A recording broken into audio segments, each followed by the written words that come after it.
يا نبي الله الصلاة والسلام عليك يا شافي المذنبين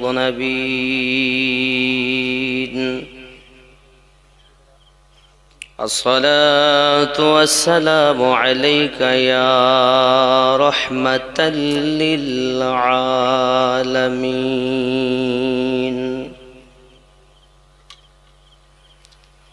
الحمد لله رب العالمين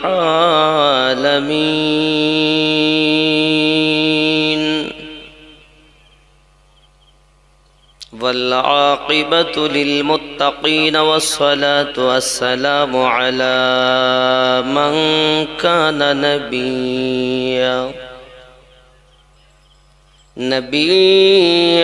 وآدم بين الماء والطين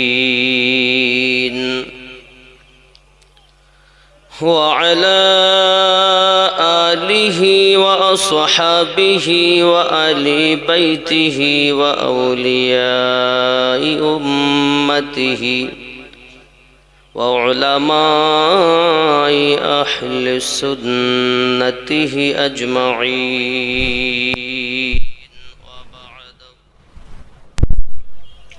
فقد قال الله تعالى في كلامه المجيد والفرقان الحميد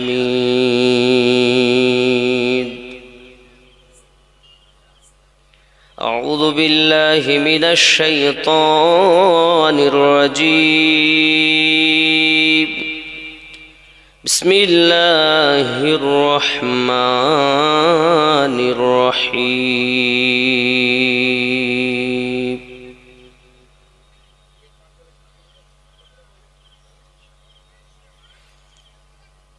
وخاتم النبيين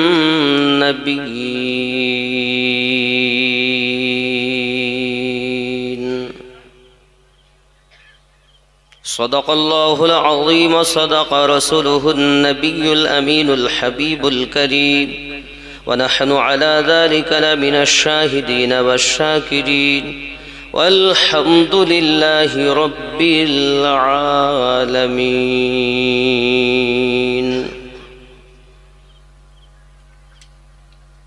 من مات على حب آل محمد صلى الله عليه وسلم مات مؤمنا أو كما قال عليه السلام ومن مات على حب آل محمد صلى الله عليه وسلم مات على أهل السنة والجماعة أو كما قال عليه السلام إن الله وملائكته يصلون على النبي يا أيها الذين آمنوا صلوا عليه وسلموا تسليما اللهم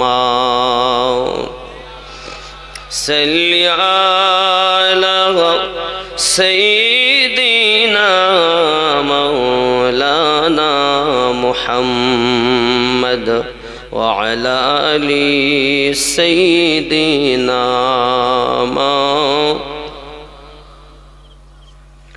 জঙ্গলের ওই জীবেরা বলে আজকে মোদের খুশির দিন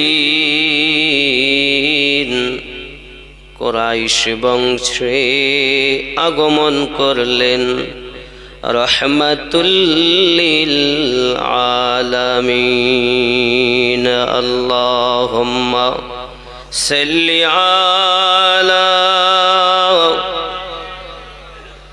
مولانا محمد وعلى آل سيدنا খুব ভক্তি ভরে ইয়া রাসূলুল্লাহ ইয়া হাবিবাল্লাহ ইয়া রাসূল ওগো অন্ধকার কবরে যখন দিবে আমারে, রাখিবেন নবীজি দয়ার নজরে।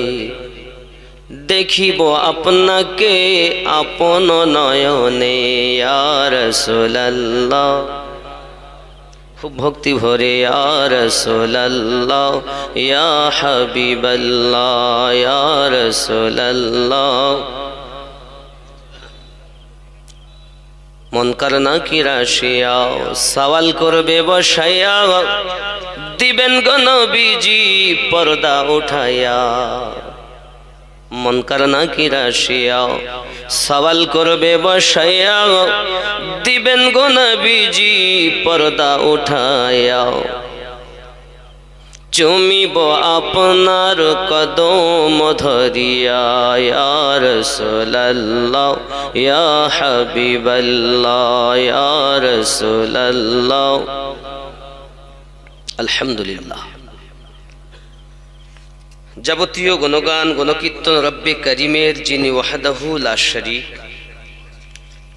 যিনি আমাদিগকে 2 দিনব্যাপী মহান ঐতিহাসিক ইসালে সওয়াব ও রক্তদান শিবির স্থান বড় আজগার সিদ্দিকিয়া কোরআনিয়া মাদ্রাসা প্রাঙ্গণে আল্লাহ পাক 2 রাত্র ব্যাপীর সর্বশেষ রাতে 4 চোখের মিলন ঘটিয়েছেন এবং তার প্রিয় হাবিবের উম্মত করে জগতে পাঠিয়েছেন। খুব মোহাব্বতে বলুন আলহামদুলিল্লাহ।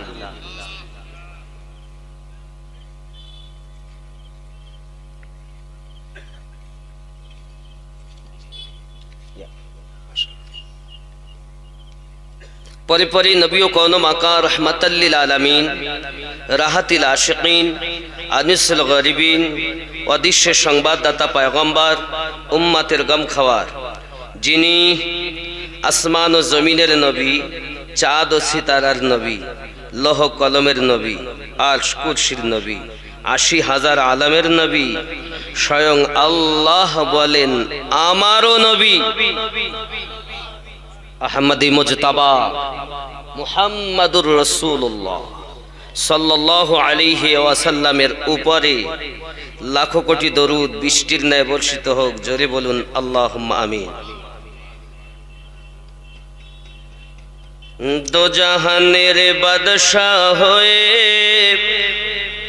কেলো রে দুনিয়ায়, বলো গো শুনতে চাই। দো জাহানের বাদশাহ হয়ে কেলো রে দুনিয়ায়, বলো গো শুনতে চাই। 10 মাস ধরে অনাহারে কে মায়ের গর্ভেতে রয়, বলো গো শুনতে চাই। দো জাহানের বাদশাহ হয়ে কে এলো রে দুনিয়ায়, বলো গো শুনতে চাই। জন্ম নিয়ে সেজদায় পড়ে কে এমন কেঁদেছে হায়, বলো গো শুনতে চাই। 10 মাস ধরে নাভি কেটে কে মায়ের গর্ভেতে রয়, কি বাতাগার পাক নামটি, কি গো তাগার পরিচয়। 10 মাস ধরে অনাহারে কে মায়ের গর্ভেতে রয়, বলো গো শুনতে চাই। জোরে বলুন সুবহানাল্লাহ। নমরুদের ওই অগ্নিকুণ্ড দাও দাও করে জ্বলে যায়, সেই অগ্নিতে খলিলুল্লাহ আরামেতে বসে রয়।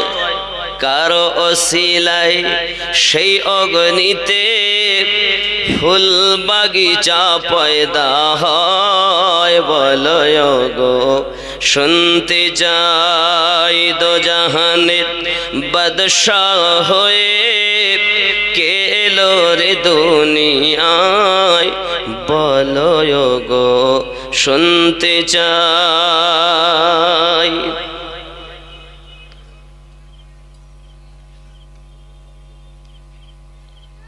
মহান আল্লাহ পাকের দরবারে শুকরিয়া জানাই যে আজ যোগ্য সভাপতির সভাপতিত্বতে এই মেহফিল পরিচালনা হচ্ছে। অনেক ওয়াজ নসিহত শুনেছেন, আরো শুনবেন, কিন্তু বড় অভাব যেটা সেটা আমরা সবাই হাড়ে হাড়ে টের পাই। ওয়াজের অভাব নাই, বক্তার অভাব নাই। আমরা বক্তা যারা জালসাটাকে করে ফেলেছি ব্যবসা, আর শ্রোতা যারা এই জালসাটাকে করে ফেলেছে প্রতিযোগিতা।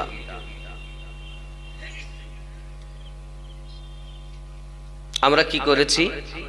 ব্যবসায় পরিণত করে ফেলেছি, আর শ্রোতারা প্রতিযোগিতামূলক। কাকে বললে কত লোক হবে, টাকা জ্বালায় লাগুক তাকে আনতে হবে। আমল করার উদ্দেশ্যে, পরিবর্তনের উদ্দেশ্য করে আমরা জালসা দেই না। হ্যাঁ, পরিবর্তন হচ্ছে কি? কাঁচা মসজিদ ছিল পাকা হচ্ছে, একতলা ছিল দুতলা হচ্ছে, মাদ্রাসায় টিনের ছাদ ছিল অরিজিনাল ছাদ হচ্ছে, কোরআন শরীফ জানতো না শিখছে। কিন্তু আসল যে খোরাক, ওই খোরাক আমাদের বড় অভাব।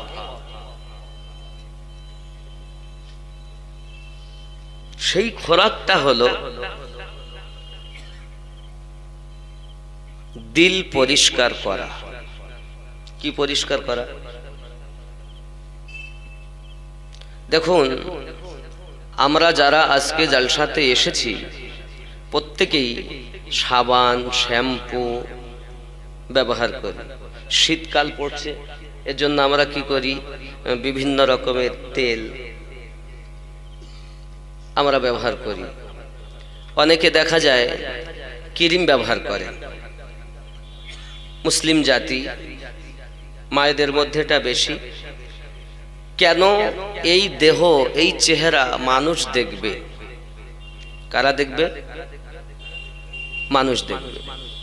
আমি চিন্তা ভাবনা করছি যত সুন্দর করে সেজে গুজে যাওয়া যায়, লোকে আমাকে একটু দেখবে।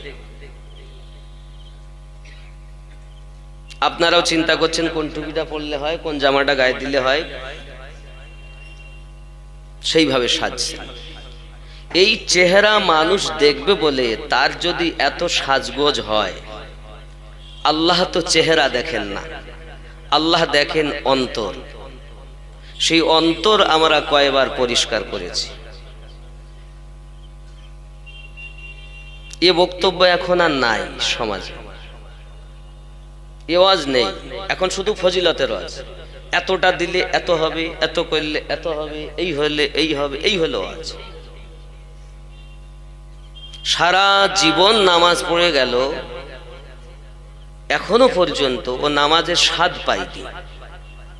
সারা জীবন কোরআন মাজিদ পড়ে গেলাম, আল্লাহ বলে গেলাম, কিন্তু আল্লাহ বলা যে স্বাদ, টক, ঝাল, মিষ্টি, তিতো, নোনা, ই আমরা জানি না।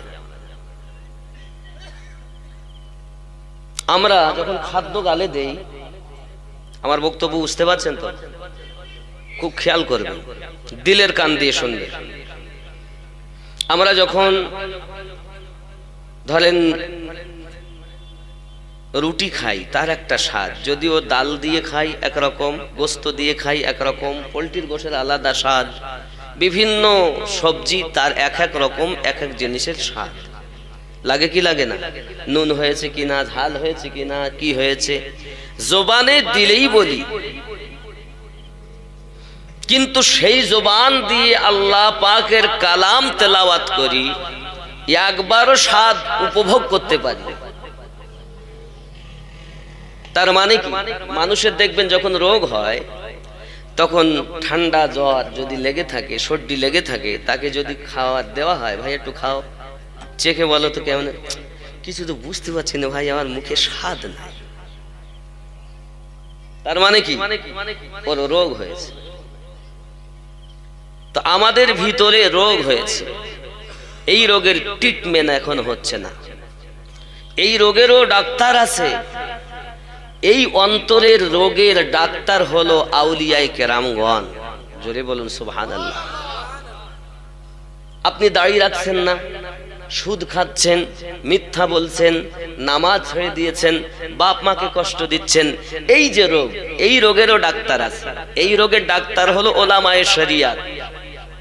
আর এই ভিতর রোগের ডাক্তার হলো ও আল্লাহ পাকের আউলিয়া বান্দাগণ। জোরে বলুন। নামাজে যাচ্ছি, মন বসছে না, নামাজ ঠিকই পড়ছি, আমরা এশার নামাজ এখনই পড়লাম, নামাজ পড়ছি, ওই ঠোকাই কাজ। এক ওয়াক্ত নামাজ না পড়লে ওলামায়ে কেরাম বলছেন 80 হব্বা দোজক। আরে পড়িয়ে যদি না হয় তা কত দোজক, কার পিছনে পড়বো কেউ বলছে না, বললে তোর বাজার আর চলবে না। নামাজ যেমন নির্ভেজাল, ইমাম হওয়া দরকার নির্ভেজাল। ইমাম সাহেবের পেটের জ্বালা, পয়সা দেয় না, ভাতা দিচ্ছে ওইটুকু, তাহলে ও যদি নামাজে গিয়ে মন থাকে ঘরে, তো নামাজ হবে? তারপর মোহাব্বত তো গেলই। নিজেকে পরিবর্তন করুন বাবা, আর কবে হবে? সময় চলে গেল, দেখতে দেখতে আমিনুদ্দিনের দাড়ি কালো ছিল, সাদা হতে লেগেছে, হাফ হয়ে গেছে। কবে একদিন শুনবেন হয়তো বাঁশি বেজে গেছে, আমিনুদ্দিন আর নাই। তো কবে আমরা শিখবো, কবে মানুষ হব? রব্বে করিম পবিত্র কোরআন মাজিদের 7 নম্বর সূরার 178 নম্বর আয়াতে ও 78 ও 79 নম্বর আয়াতে স্পষ্ট জানিয়েছে, বিসমিল্লাহির রহমানির রহিম, মান ইয়াহদিল্লাহু ফাহুয়াল মুহতাদি ওয়া মান ইউদ্লিল ফাউলাইকা হুমুল খাসিরুন। আমি আল্লাহ যাদের হেদায়েত দান করি তারা হেদায়েত প্রাপ্ত হয়, আমি আল্লাহ যাদের পথভ্রষ্ট করি তারা ক্ষতিগ্রস্তদের অন্তর্ভুক্ত। ওয়ালাকাদ যারানা লিজাহান্নামা কাসীরাম মিনাল জিন্নি ওয়াল ইনস।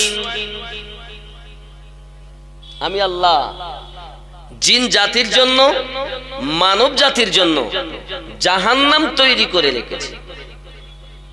আয় আল্লাহ, জাহান্নাম মানবের জন্য কেন?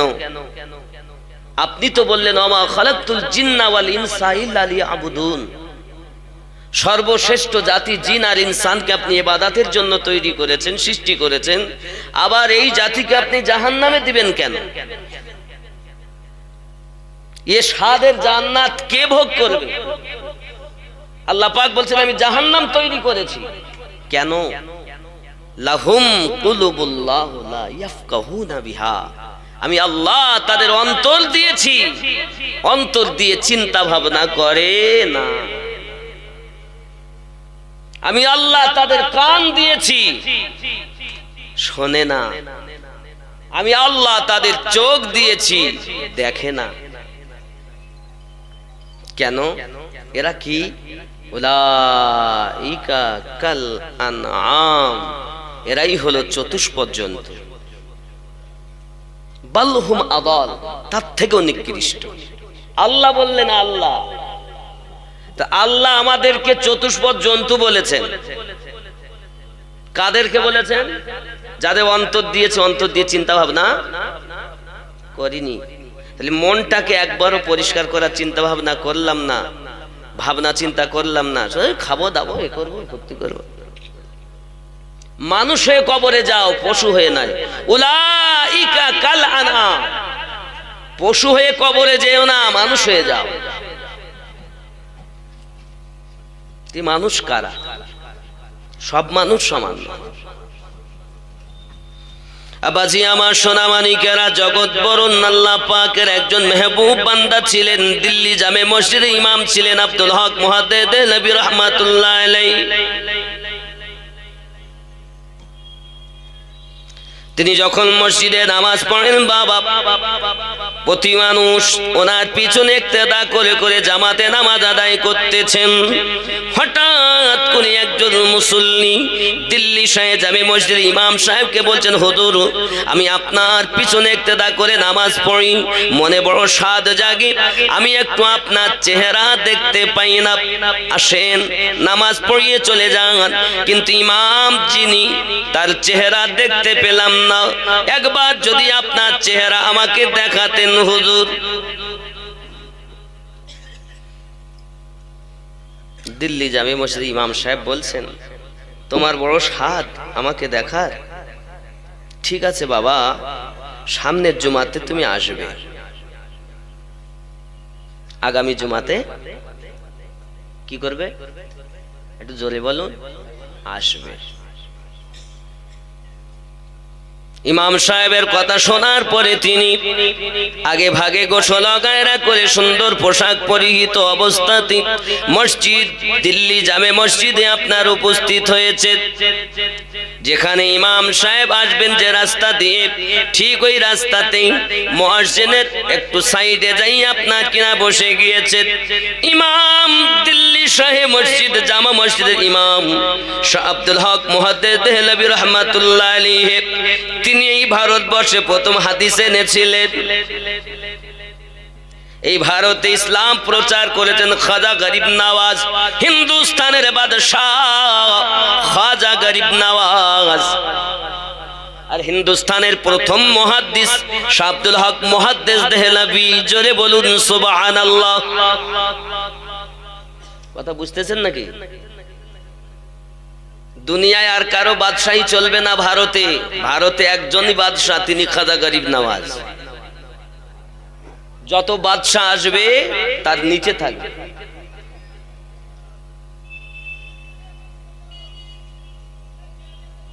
আব্বাজি আমার সোনামানিকেরা, খুব ভালো করে বুঝুন না কেন পৃথিবীর সরজমিনে দিল্লি শাহে মসজিদে আপনার কিনা ইনি এখন বসে আছেন হুজুর ইমাম আব্দুল হক মুহাদ্দিস দেহলভী রাহমাতুল্লাহ আলাইহি। তিনি যখন নামাজের জন্য মসজিদে আগমন করেছেন, সাথে প্রহরী, ইনি হাত দুটি জড়ো করে বলছেন, ইমাম সাহেব আমি আপনার কথা মতো কিন্তু এসেছি। ইমাম সাহেব বললেন, ঠিক আছে বাবা বসো। বসে থাকলেন, উনি গেলেন জায়নামাজের পাটিতে বসলেন।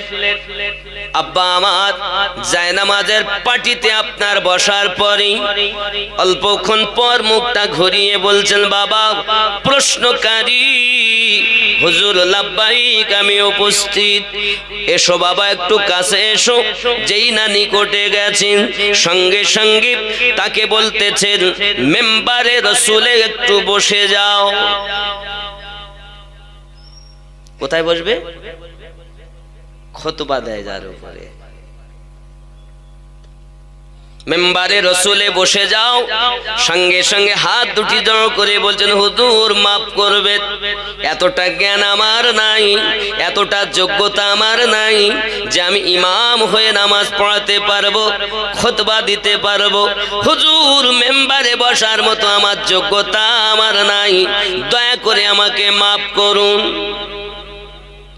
দিল্লি শাহে জামে মসজিদের ইমাম সাহেব বলছেন, বাবা যদি তুমি মেম্বারে না বসো, তোমার প্রশ্নের জবাব, তোমার প্রশ্নের উত্তর কিন্তু পাবে না বাবা। উত্তর যদি নিতে হয় মেম্বারে বসতে হবে।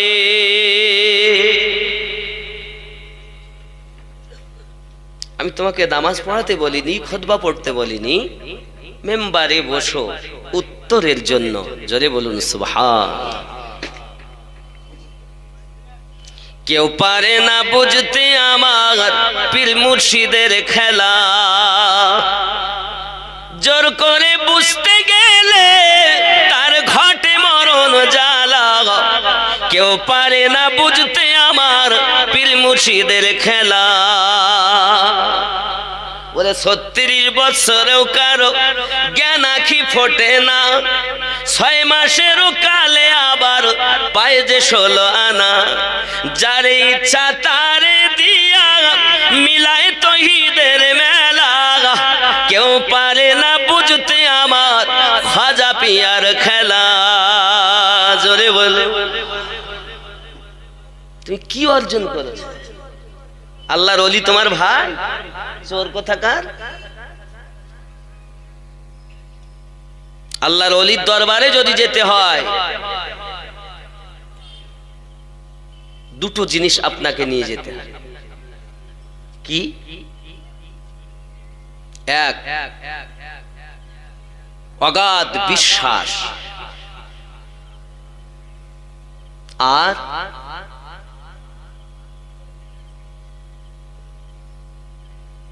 ভালোবাসা, যে দরবারে গেলে কিছু পাবো। মাওলানা হয়ে যেও না, মুফতি হয়ে যেও না, মুহাদ্দিস হয়ে যেও না, হাফিজ কোরআন সেজে যেও না, কারি হয়ে যেও না, বড় বক্তা হয়ে যেও না। তারা আল্লাহর ওলি, আল্লাহর বন্ধু। আল্লাহর বন্ধুর দরবারের কুত্তার থেকে নিজেকে নিকৃষ্ট যদি ভাবতে পারো, তাহলে আল্লাহর ওলির দরবারে যাবে, নইলে যেও না। আজ বড় বড় হুজুর হয়ে যাচ্ছে দরবারে, এরা তরিকত সম্পর্কে বড় অজ্ঞ। আমার কথা বুঝতেছেন? রাগ হচ্ছে আমার কথা? আপনারা তো পীরের দরবারে যাওয়া আশা করেন না, করেন না? অনেকেই তো আবার বলছে পীরের দরবারে যাব কেন গো, শিরক বেদাত, এই ডিগ্রি তাদের। কিন্তু আপনারা বলুন, আমরা যখন নামাজ পড়ি, নামাজে গিয়ে আমরা আল্লাহর কাছে কামনা করি। বহু বক্তব্য দিয়েছি, আমি খালি একটা আয়াত থেকে আপনাদের বলবো। কি বলি?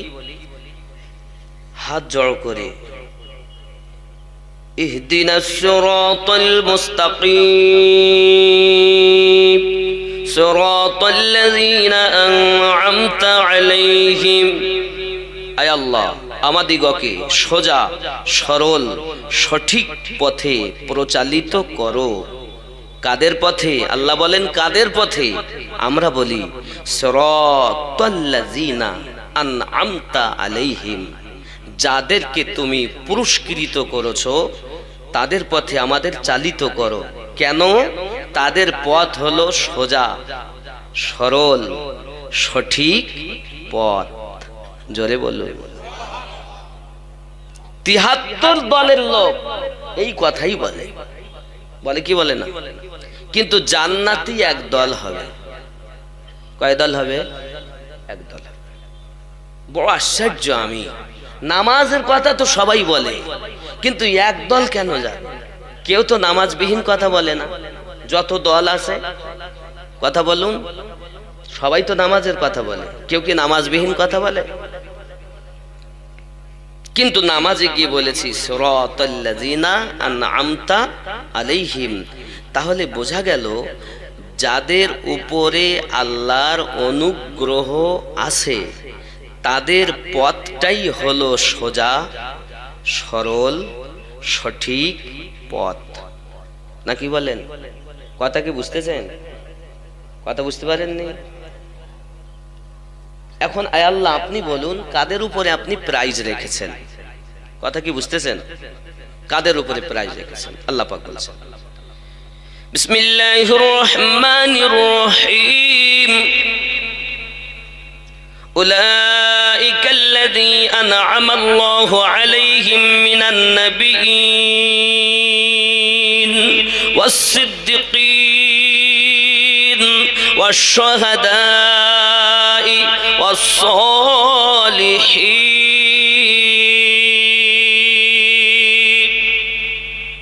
কয় শ্রেণী? কয় শ্রেণী? কে বলেছেন? আল্লাহ। এ তো আমিনউদ্দিন বলিনি, কে বলেছেন? আল্লাহর কথা মানতে হবে।